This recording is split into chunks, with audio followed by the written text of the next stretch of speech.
എല്ലാവരും സന്തോഷമായിട്ടിരിക്കുന്നത് വിശ്വസിക്കുന്നു. ഞാനും തരക്കേടില്ലാതെ പോകുന്നുണ്ട് കേട്ടോ. അപ്പൊ ഇന്നത്തെ നമ്മുടെ ടോപ്പിക് വന്നിട്ട് വെരിക്കോസ് വെയിൻ ആണ്.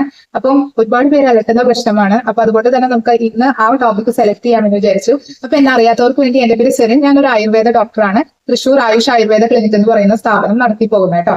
അപ്പൊ ഇന്ന് നമ്മൾ വെരിക്കോസ് വെയിനെ കുറിച്ച് പറയുമ്പോൾ അതിന്റെ പ്രധാനപ്പെട്ട എങ്ങനെയാണ് വെരിക്കോസ് വെയിൻ എന്താണെന്ന് പറയണം. പിന്നെ അതിന്റെ കാരണങ്ങൾ, ഒറ്റമൂലികൾ, ഔഷധങ്ങൾ, ഇതൊക്കെയാണ് നമ്മൾ ഇന്ന് ഈ വീഡിയോയിൽ ചർച്ച ചെയ്യാൻ പോകുന്നത്. അപ്പൊ എല്ലാവരും ഫുള്ളായിട്ട് തന്നെ കാണാം, ആദ്യം തൊട്ട് അവസാനം വരെ കാണാം.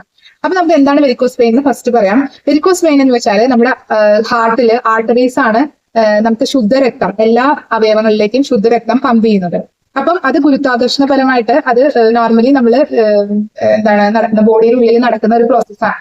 തിരിച്ചത് നമ്മൾ അശുദ്ധ രക്തം അത് തിരിച്ച് ബാക്ക് ഫ്ലോ ആയിട്ട് ചെയ്യേണ്ടി വരും. അതിന് നമ്മളെ സഹായിക്കുന്നത് വെയിനുകളാണ്. വെയിനുകൾ തിരിച്ച് നമ്മൾ ഹാർട്ടിലേക്ക് വീണ്ടും ഈ അശുദ്ധമായ രക്തം പമ്പ് ചെയ്യും. അങ്ങനെ പമ്പ് ചെയ്യുന്ന സമയത്ത് ബാക്ക് ഫ്ലോ ഉണ്ടാകുന്ന സമയത്ത് ചില രക്തം അശുദ്ധ രക്തം ഈ വെയിനിൽ തന്നെ തങ്ങി നിൽക്കുകയും ആ വെയിനുകൾ തടിച്ച് അങ്ങനെ ഒരുപാട് പ്രശ്നങ്ങൾ തടിച്ച് അതിന് കളർ മാറ്റം സംഭവിക്കുക, അതേപോലെ തന്നെ അവിടെ ചൊറിച്ചിലുണ്ടാവുക. കാരണം അത് പോകേണ്ട രക്തം അവിടെ തന്നെ നിൽക്കുകയാണ് അല്ലെ. അപ്പൊ അങ്ങനെയാണ് വെരിക്കോസ് വെയിൻ ഒക്കെ ഫോം ചെയ്യുന്നത്. കൂടുതലും മുട്ടിന് താഴെയായിട്ടായിരിക്കും ഇങ്ങനത്തെ പ്രശ്നങ്ങൾ കണ്ടുവരുന്നത്. കാലിലൊക്കെ ആയിട്ടായിരിക്കും കൂടുതൽ പേരിലും വെരിക്കോസ് വെയിൻ ഉണ്ടാവുക. പക്ഷെ വളരെ കുറച്ച് ചില ആൾക്കാരിൽ ഇതേപോലെ തൊടയിലൊക്കെ കണ്ടുവരാറുണ്ട് കേട്ടോ. അപ്പൊ നമുക്കറിയാം ഫിമർ ട്രയാങ്കിൾ, അതായത് ഒടിയിലുള്ളത് നമ്മുടെ മുഖ്യഭാഗത്തുള്ള ഒടി ഉണ്ടല്ലോ, ആ ഒടിയുടെ ഭാഗത്താണ് ഫിമർ ട്രയാങ്കിൾ കാണുന്നത്. ആ ഫിമർ ട്രയാങ്കിൾ തൊട്ടാണ് നമുക്ക് അങ്ങനെ നമ്മുടെ കാലിലേക്ക് അപ്പോൾ രക്തോട്ടം വരുന്നത്. അപ്പൊ ആ ഒരു ഭാഗത്തൊക്കെയാണ് നമുക്ക് കൂടുതലായിട്ടും ഇങ്ങനത്തെ പ്രശ്നങ്ങൾ കണ്ടുവരാറുള്ളത് കേട്ടോ. അപ്പൊ അത് ഇതിന്റെ കോംപ്ലിക്കേഷൻസ് ആദ്യമൊന്നും നമുക്ക് ഒരുപാട് കോംപ്ലിക്കേഷൻസ് ഒന്നും ഉണ്ടാവില്ല. പക്ഷെ ഒരു 10 വർഷം 20 വർഷമൊക്കെ നമ്മൾ ഇത് ശ്രദ്ധിക്കാതെ വിട്ടു കഴിഞ്ഞാൽ ഇത് ഒരുപാട് വലിയ പ്രശ്നങ്ങളിലേക്ക് വെരിക്കോസ് വെയിൻ സൃഷ്ടിക്കാറുണ്ട് കേട്ടോ. അപ്പൊ നമുക്കറിയാം ഇത് കാലിന് മാത്രമല്ല ഇതേപോലത്തെ പ്രശ്നങ്ങൾ ഉണ്ടാവുക. ചിലപ്പോൾ വൃഷ്ണങ്ങളിലെ, അതേപോലെ തന്നെ ഈ മലദ്വാരത്തിന്റെ അവിടെയൊക്കെ നമുക്ക് ഇതേപോലെ വെരിക്കോസ് വെയിൻ കണ്ടുവരാറുണ്ട് കേട്ടോ. അപ്പം കാലിൽ മാത്രമല്ല പല സ്ഥലങ്ങളിലും തൊടകളിലും ഒക്കെ കണ്ടുവരാറുണ്ട്. പക്ഷെ നമ്മൾ കൂടുതലായിട്ടും കണ്ടുവരുന്നത് കാലുകളിലാണ്. അത് ചിലപ്പോൾ നീല നിറത്തിലായിരിക്കാം വെയിൻ കാണുക, ചിലപ്പോൾ അതുപോലെ കറുത്ത നിറത്തിലായിരിക്കാം, ചിലപ്പോൾ ചുവന്ന് തുടുത്ത പോലെയൊക്കെ ലക്ഷണങ്ങൾ നമുക്ക് കണ്ടുവരാറുണ്ട് കേട്ടോ വെരിക്കോസ് വെയിനിൽ. അപ്പം ഇങ്ങനെ വരുമ്പോൾ അത് ആ വെയിൻ അല്ലെങ്കിൽ ആ വാൽവ് വീക്കായി മാറും.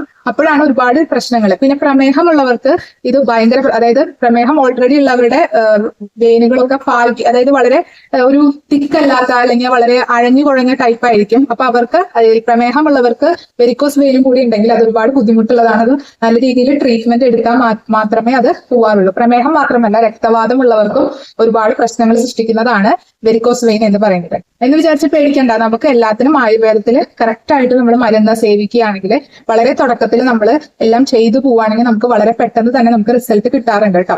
അപ്പം ഇതില് നമ്മുടെ ആധുനിക വൈദ്യശാസ്ത്രത്തിൽ ഇതിൽ ഒരുപാട് സ്റ്റേജുകളായിട്ട് ഇതിനെ തിരിച്ചിട്ടുണ്ട്. അതിൽ ആദ്യത്തെ സ്റ്റേജ്, സെക്കൻഡ്, തേർഡ് സ്റ്റേജ് അല്ലെങ്കിൽ ഒരു തേർഡ് സ്റ്റേജ് ഒക്കെ വരെ നമുക്ക് നല്ല രീതിയിൽ ഇതിനെ മാറ്റം വരുത്തി സർജറി ഇല്ലാതെ തന്നെ നമുക്കിത് മാറ്റം വരുത്താൻ നമുക്ക് പറ്റാറുണ്ട്. പക്ഷെ 4th 5th സ്റ്റേജ് അല്ലെങ്കിൽ 6th സ്റ്റേജിലേക്കൊക്കെ കടക്കും തോറും ഇതിനൊരു സർജിക്കലായിട്ട് നമുക്ക് റിമൂവ് ചെയ്യേണ്ടതായിട്ടാണ് ആധുനിക വൈദ്യശാസ്ത്രം പറയാറുള്ളത്. അപ്പോൾ നമ്മുടെ ആയുർവേദത്തിലും ശല്യതന്ത്രം, അതായത് ഒരു ആയുർവേദപരമായിട്ട് പറയുകയാണെങ്കിലും അതിനെ ശല്യം, അതായത് സർജിക്കലായിട്ട് റിമൂവ് ചെയ്യാൻ പറയുന്നതുണ്ട് കേട്ടോ ഏറ്റവും ലാസ്റ്റ് സ്റ്റേജ് ഒക്കെ ആവുന്ന സമയത്ത്. അല്ലാതെ നമുക്ക് മരുന്നുകൾ ഉപയോഗിച്ച് ഇത് ട്രീറ്റ് ചെയ്യാൻ പറ്റിയില്ലെങ്കിൽ മാത്രമാണ് നമ്മൾ സർജിക്കൽ ആയിട്ടുള്ള ഒരു ട്രീറ്റ്മെന്റിലേക്ക് പോകാനായിട്ട് ആയുർവേദം അനുശാസിക്കുന്നത്. അപ്പൊ നമുക്ക് ഇനി ഇതില് നമുക്ക് വേറെ ലക്ഷണങ്ങൾ എന്നൊക്കെ പറഞ്ഞു കഴിഞ്ഞാൽ ഇതേപോലെ തടിച്ചിരിക്കുക, അതേപോലെ ഡിസ്കളറേഷൻ കാണാം, സ്കിന്നില് ഡിസ്കളറേഷൻ കാണാം. ഇത് മാത്രമല്ല കേട്ടോ, പിന്നെ അതുപോലെ തരിപ്പുകൾ ഉണ്ടാവും. നമ്മുടെ പാദത്തിൽ നല്ല തരിപ്പ് അനുഭവപ്പെടാറുണ്ട് ഇതേപോലെ വെരിക്കോസ് വെയിൻ ഉള്ളവർക്ക്. അതേപോലെ തന്നെ നമുക്ക് ഞാൻ പറഞ്ഞ പോലെ വൃഷ്ണത്തിലും മലദ്വാരത്തിലൊക്കെ ഇതേപോലെ വെരിക്കോസ് വെയിൻ കാണാറുണ്ട് കേട്ടോ. ഇനി എത്രക്കാരിലാണ് ഈ വെരിക്കോസ് വെയിൻ വളരെ സർവ്വസാധാരണയായിട്ട് കണ്ടുവരാറുള്ളത്? അപ്പൊ അതില് അതായത് എപ്പോഴും നടന്ന് ജോലി ചെയ്യുന്ന ആൾക്കാരെ, അതായത് എസ്പെഷ്യലി നമുക്ക് പറയുകയാണെങ്കിൽ ഒരു വാച്ച്മാൻ, അതേപോലെ ഒരു ടീച്ചർ, ലെക്ചേഴ്സ്, ഇവർക്കൊക്കെ ഒരുപാട് ജോലികൾ ഇത് നടന്നായിരിക്കും ചെയ്യുന്നുണ്ടാവുക. അപ്പം പിന്നെ അതേപോലെ തന്നെ ഒരു ട്രാഫിക് പോലീസ്, അപ്പൊ അവരുടെയൊക്കെ ജോലിയുടെ ഒരു സ്വഭാവം നമുക്കറിയാലോ. അതേപോലെ സെയിൽസ്മാൻ, സെയിൽസ് ഗേൾ, ഒരു ഷോപ്പിൽ വർക്ക് ചെയ്യുന്ന വ്യക്തി, അവർക്കൊക്കെ എപ്പോഴും ഇരിക്കാൻ ചിലപ്പോൾ ബുദ്ധിമുട്ടുണ്ടായിരിക്കും. ചിലപ്പോൾ നിന്നിട്ടായിരിക്കും അവർ ഒരുപാട് കാര്യങ്ങൾ ചെയ്യുന്നത്. അപ്പൊ ഒരുപാട് നേരം നിൽക്കുന്ന ആൾക്കാർക്ക് ഈ അസുഖം വളരെ കണ്ടുവരാറുണ്ട് കേട്ടോ. ഇങ്ങനത്തെ അതായത് ഈ ഒരു ബാക്ക് ഫ്ലോ, അതായത് നമ്മുടെ അശുദ്ധ രക്തം പോകാനുള്ളതിന്റെ ബുദ്ധിമുട്ട് കൊണ്ടാണ് അവിടെ കട്ട പിടിച്ചിരുന്ന് അല്ലെങ്കിൽ അത് അവിടെ റിക്കംപ്ലീറ്റ് ചെയ്ത് പ്രശ്നങ്ങൾ സൃഷ്ടിക്കുന്നത്. അപ്പൊ ഇവരെ എപ്പോഴും നിന്നുകൊണ്ടിരിക്കുമ്പോൾ ആ ഒരു പ്രശ്നം അവർക്ക് കൂടുതലായിട്ടും കണ്ടുവരാറുണ്ട്. പിന്നെ നമുക്ക് അതിൽ പറയാനുള്ളത് നമ്മുടെ എന്തൊക്കെ മെഡിസിൻസ് ആണ് ആയുർവേദത്തിൽ യൂസ് ചെയ്യുക എന്നുള്ളതാണ്. അപ്പൊ പ്രധാനമായിട്ടും നമുക്ക് ഇതിൽ മെഡിസിൻ യൂസ് ചെയ്യേണ്ടത് രക്തധമനികൾ ചുരുങ്ങാനുള്ള മെഡിസിൻ ആണ് നമ്മൾ ആദ്യത്തെ സ്റ്റേജുകളിലൊക്കെ എപ്പോഴും പേഷ്യൻസിനെ കൊടുക്കാറ്. അപ്പൊ അത് ഏതൊക്കെയാണെന്ന് വെച്ചാൽ നമ്മൾ ഗുഗുലു തിക്ത കഷായം കൊടുക്കാറുണ്ട്, വരണാദി കഷായം കൊടുക്കാറുണ്ട്, അതേപോലെ പുനർനവാദി കഷായം കൊടുക്കാറുണ്ട്. പിന്നെ അതേപോലെ തന്നെ നമ്മൾ പട്ടോല കടുരോഹിണ്യാദി, ഇതൊക്കെ വളരെ ഇമ്പോർട്ടന്റ് ആയിട്ടുള്ള കഷായങ്ങളാണ്. ഇതൊക്കെ നമ്മൾ അവരുടെ ലക്ഷണങ്ങൾക്കനുസരിച്ച് പല ലക്ഷണങ്ങൾക്കനുസരിച്ചാണ് നമ്മൾ കൊടുക്കുക. പിന്നെ ത്രിഫലാദി ഗുഗുലു കൊടുക്കും നമ്മൾ. അതുപോലെ ശതാവരി കഷായം, ശതാവരിയാദി കഷായം, ത്രിഫലാദി ഗുഗുലു അടങ്ങിയ മെഡിസിനുകൾ വളരെ ഇമ്പോർട്ടന്റ് ആണ് ഇതേപോലത്തെ വെരിക്കോസ് വെയിൻ ഉള്ള ആൾക്കാർക്ക്. ത്രിഫലാദി ഗുഗുലു, കൈശോര ഗുഗുലു, കാഞ്ചനാര ഗുഗുലു, അതേപോലെ രാസ്നാദി ഗുഗുലു കഷായം, രാസ്നാദി ഗുഗുലു കഷായം, ഇതൊക്കെ നമുക്ക് വളരെയധികം ഈ ധമനികൾ ചുരുങ്ങാനായിട്ട് നമുക്ക് വളരെയധികം ഇമ്പോർട്ടന്റ് ആണ്. ഇതൊക്കെ നമുക്ക് സേവിക്കാവുന്നതാണ് കേട്ടോ. അത് ലക്ഷണങ്ങൾക്കനുസരിച്ച് മാത്രമേ സേവിക്കാൻ പാടുള്ളൂ. ഡോക്ടർ ഇത് പറഞ്ഞു എന്ന് പറഞ്ഞ് പോയി സേവിക്കരുത്. ഇത് കറക്റ്റ് നമ്മളൊരു ഡോക്ടറെ കണ്ട് ചെയ്യേണ്ടതാണ്. പക്ഷെ ഞാനൊരു ചെറിയൊരു ഏതൊക്കെയാണ് കഴിക്കാൻ വെരിക്കോസ് വെയിൻ ഉള്ളവർ കഴിക്കേണ്ടതാണ് കേട്ടോ പറയുന്നത്. പിന്നെ അതേപോലെ നമ്മൾക്ക് ചെയ്യാൻ പറ്റുന്നത് അവിടെ ഒരുപാട് ശോധന വരുത്തുക എന്നുള്ളതാണ്. ശോധന വന്നാൽ തന്നെ നമുക്ക് എന്താണ് നീർക്കെട്ട് തന്നെ കുറയും. കാരണം അവിടെ നീരുണ്ടാവും. അപ്പൊ ആ നീർക്കെട്ട് കുറയാനായിട്ട് പേഷ്യന്റിന് ശോധന വരുത്തുക എന്നുള്ളതാണ് വേറെ ഒരു ട്രീറ്റ്മെന്റ് വരുന്നത്. പിന്നെ രക്തശുദ്ധി, അശുദ്ധ രക്തമാണല്ലോ, അപ്പൊ അതിനെ രക്തശുദ്ധി വരുത്താനുള്ള മെഡിസിനുകൾ എടുക്കണം. പിന്നെ അതേപോലെ വേഷ്ടനം ചെയ്യാം. വേഷ്ടനം എന്ന് വെച്ചാൽ നമ്മൾ ആയുർവേദ ഒരു മെത്തേഡാണ് വേഷ്ടനം. അതായത് നമ്മൾ ആ ഭാഗം തൈലം കൊണ്ട് കെട്ടി ഇടിച്ചതിന് ശേഷം അവിടുത്തെ നീർക്കെട്ട് കുറയ്ക്കുക എന്നുള്ളതാണ്. അപ്പൊ അത് വേഷ്ടനം ചെയ്യാം.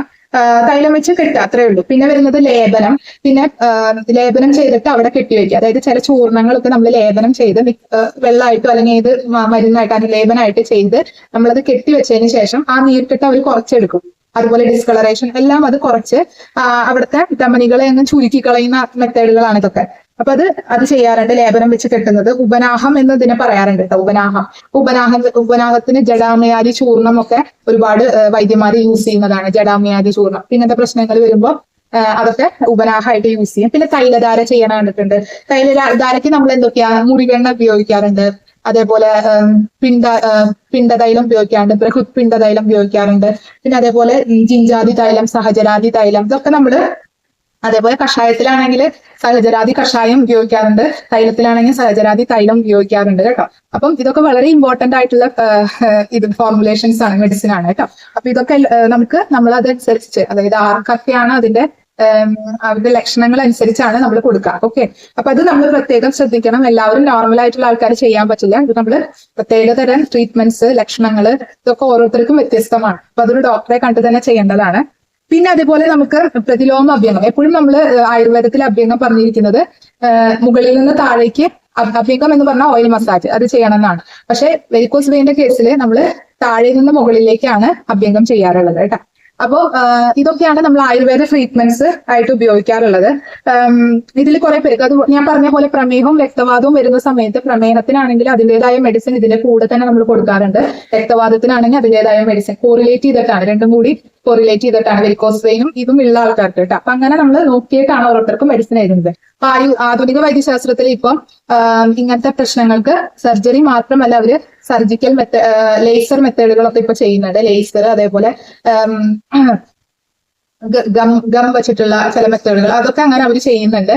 അപ്പൊ അത് എല്ലാവരും ശ്രദ്ധിക്കണം. അപ്പൊ പലതരത്തിലുള്ള ട്രീറ്റ്മെന്റ്സുകൾ ഇപ്പൊ ആധുനിക വൈദ്യശാസ്ത്രത്തില് ചെയ്യുന്നുണ്ട്. ഇനി ഇത്തിരി കൂടി 5th 6th സ്റ്റേജ് ഒക്കെ ആകുമ്പോൾ നമ്മുടെ ആയുർവേദത്തിൽ എങ്ങനെയാണ് പരാമർശിക്കുന്നത്. അപ്പൊ ചിലപ്പോൾ മെഡിസിൻ വെച്ചുകൊണ്ട് നമുക്ക് ചിലപ്പോൾ അത് മാത്രം ചെയ്തുകൊണ്ട് പറ്റത്തില്ല. അപ്പൊ അങ്ങനത്തെ സമയത്ത് നമ്മൾ സിരാവത എന്ന് പറയുന്ന ഒരു ട്രീറ്റ്മെന്റ് ആയുർവേദം പരാമർശിക്കുന്നുണ്ട്. അതായത് ആ സിരയിലത്തെ രക്തം നമ്മളൊരു ഇത് വെച്ചത് ഒരു ചെറിയൊരു സൂചി വെച്ച് അല്ലെങ്കിൽ എങ്ങനെ വെച്ച് എടുക്കുന്നതാണ്. അശുദ്ധ രക്തം നമ്മൾ എടുക്കുന്നതാണ്. അപ്പൊ എടുക്കുമ്പോൾ അത് കഴിഞ്ഞിട്ട് നമ്മളവിടെ ബാൻഡേജ് ഒക്കെ ചെയ്ത് അങ്ങനെ ചെയ്ത് കൊടുക്കുന്ന ഒരു മെത്തേഡാണ് സിരാവേദ.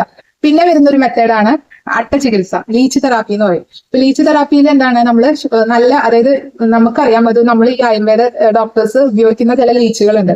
അത് നമ്മൾ വളരെ ഹൈജീനിക് ആയിട്ട് കൊണ്ടു നടക്കുന്ന ലീച്ചുകളാണ്. അപ്പൊ അത് നമ്മൾ ഈ പുറമേ കാണുന്ന ലീച്ചല്ല, അതായിട്ട് തെറ്റിദ്ധരിക്കരുത്. ഇത് നമ്മൾ തന്നെ നമ്മളുടെ ആയുർവേദ ചികിത്സയ്ക്ക് വേണ്ടി അത്രയും ശുദ്ധമായിട്ട് കൊണ്ടു നടക്കുന്ന ലീച്ചുകൾ ഉണ്ടാവും. അപ്പൊ അത് നമ്മൾ ഈ നമുക്ക് എവിടെയാണ് വ്രണമുള്ളത് അല്ലെങ്കിൽ നമുക്ക് എവിടെയാണ് പ്രശ്നമുള്ളത് അവിടെ നമ്മൾ വെച്ച് കൊടുക്കും, വെരിക്കോസ് ഉള്ള സ്ഥലത്ത്. അപ്പൊ അത് അതിലത്തെ അശുദ്ധ രക്തം മുഴുവൻ അത് അട്ട വലിച്ചെടുക്കും. ആ വലിച്ചെടുത്തതിന് ശേഷം നമ്മൾ അവിടെ എന്താ പറയാ ജാത്യാധികൃതമോ അങ്ങനെ എന്തെങ്കിലുമൊക്കെ വെച്ചിട്ട് നമ്മളത് ബാൻഡേജ് ചെയ്ത് കൊടുത്ത് അവരെ വിടും. അതൊരു 6 month ആയിട്ടാണ് നമ്മളിത് ചെയ്യാറ്. വളരെ എഫക്റ്റീവായ ട്രീറ്റ്മെന്റ് ആണ് കേട്ടോ.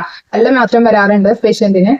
ഈ അട്ടച്ചികിത്സയില്. ഇപ്പം അട്ടച്ചികിത്സയൊക്കെ വളരെ ഇമ്പോർട്ടന്റ് ആണ്. ഇത് വളരെ സിമ്പിൾ ആണ്. നമ്മൾ ആദ്യം ആട്ടേനെ അവിടെ വെച്ച് അവര് ചോര, നമുക്ക് ഒട്ടും വേദനയൊന്നും എടുക്കില്ല കേട്ടോ. അവര് ഇരിക്കുന്നത് പോലും നമുക്ക് അറിയാൻ പറ്റില്ല. അവര് അവിടുത്തെ അശുദ്ധ രക്തം മുഴുവൻ വലിച്ചെടുത്ത് കഴിയുമ്പോൾ അവര് ആ രക്തം കുടിച്ച് ആ ഒരു തിമർപ്പില് അവരതങ്ങ് വീണ് കഴിയുമ്പോൾ നമ്മള് വൈദ്യന്മാർ അല്ലെങ്കിൽ നഴ്സസ് അതെടുത്ത് ഒരു കിഡ്നി ട്രേ എന്ന് പറഞ്ഞൊരു സംഭവം അതിലേക്ക്, അല്ലെങ്കിൽ ഒരു പാത്രത്തിൽ അതെടുത്ത് അതിൽ മഞ്ഞവെള്ളം ഉണ്ടാവും. ആ മഞ്ഞവെള്ളത്തിൽ ഇവർ ആ ചോര മുഴുവൻ അതിലേക്ക് അവര് ഒഴുക്കി കളയും. അപ്പൊ അങ്ങനെ ഒഴുക്കി കളയുമ്പോൾ ആ കുടിച്ച ചോര മുഴുവൻ അതിലേക്ക് പോകും. അശുദ്ധ രക്തം മുഴുവൻ അവര് അതിലേക്ക് ഒഴുക്കി കളയും. അതിനുശേഷം നമ്മൾ അത് കഴുകി ഇവരെ വൃത്തിയാക്കിയതിന് ശേഷം നമ്മൾ ഇവരെ ശുദ്ധരക്തത്തിൽ ഇട്ട് വെക്കുകയാണ് ചെയ്യുന്നത്. പിന്നെ അത് പെട്ടെന്നൊന്നും നമ്മൾ അടുത്ത പേഷ്യന്റിന് വേണ്ടി എടുക്കില്ല, കുറെ ടൈം എടുത്തതിന് ശേഷം നമ്മൾ എടുക്കുള്ളൂ. അപ്പം അങ്ങനെ ചെയ്യുന്ന ഒരു മെത്തേഡ് ഭയങ്കര എഫക്റ്റീവ് ആണ്. പക്ഷെ ഓരോ 6 മന്ത് കൂടി ഒരു 4 പ്രാവശ്യമൊക്കെ സിറ്റിംഗ് വേണ്ടി വരാറുണ്ട്. അത് ചെയ്യാനായിട്ട് ചെയ്താൽ നല്ല എഫക്റ്റീവ് ആയിട്ട് നമുക്ക് കിട്ടാറുണ്ട് കേട്ടോ. അപ്പം ഇത്തരം ട്രീറ്റ്മെന്റ്സുകളൊക്കെയാണ് നമ്മൾ വെരിക്കോസ് വെയിന് വേണ്ടിയിട്ട് പ്രധാനമായിട്ട് ചെയ്യുക. അപ്പൊ ആദ്യം തന്നെ നമ്മൾ മരുന്നുകൾ വെച്ചിട്ട് ഈ ധമനികളെ ചുക്കാൻ ശ്രമിക്കാറുണ്ട്. അപ്പൊ അതിന് ആദ്യത്തെ സ്റ്റേജിലൊക്കെ ആണെങ്കിൽ നമുക്ക് വളരെ ഈസി ആയിട്ട് തന്നെ ആയുർവേദത്തിൽ ഇത് ട്രീറ്റ് ചെയ്യാൻ പറ്റും. പിന്നെ ഇത്തിരി കൂടിയും കടന്ന സ്റ്റേജാണ് ഞാൻ പറഞ്ഞ പോലെ സ്ഥിരാവേദ, അതേപോലെ അട്ടചികിത്സ, ഇതൊക്കെ വളരെ ഇമ്പോർട്ടന്റ് ആണ്. പിന്നെ ശല്യചികിത്സയും ഉണ്ട് നമ്മുടെ ഇതില്.